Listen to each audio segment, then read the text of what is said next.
Sometimes when we read this stuff, because it's such a long time since we read the books of the law, it can seem very like God is being very, very harsh, that he's overreacting to things that Israelites are doing, and it just doesn't seem fair.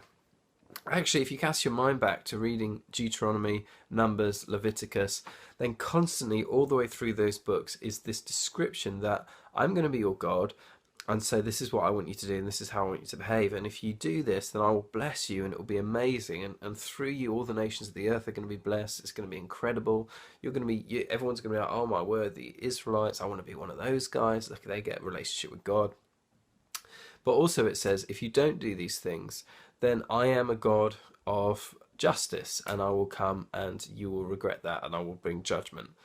And for hundreds and hundreds and hundreds and hundreds of years, Israel constantly refused to do what God had asked them to do.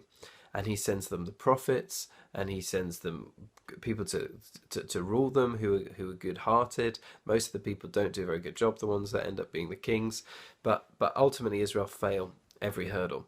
And so this is the point where kind of the exile is being foretold, and this is the end. I've had it up to here with you guys. I told you from the beginning this is how I was going to act, and if you think I'm not going to fulfill what I've said, you've made a mistake. So here God describes to the end, and also you get an insight into exactly how corrupt Israel had become. So in chapter 8, it shows us the inside of the temple, and that's where God lives. That's like the holy place. That's God's.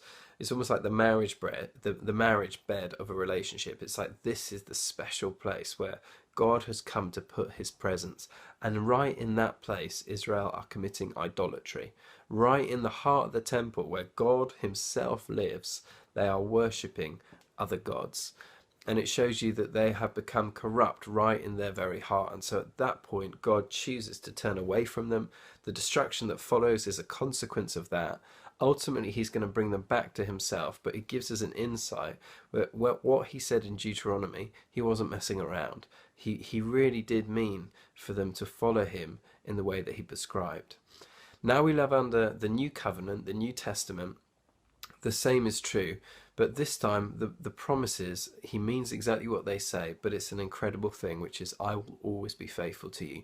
Even if you are not faithful to me, I will always be faithful to you because I am the faithful one. I cannot deny myself. So take that solid foundation that God always means what he says, and understand it in the light of the new covenant, the New Testament, to be incredibly good news for me and for you.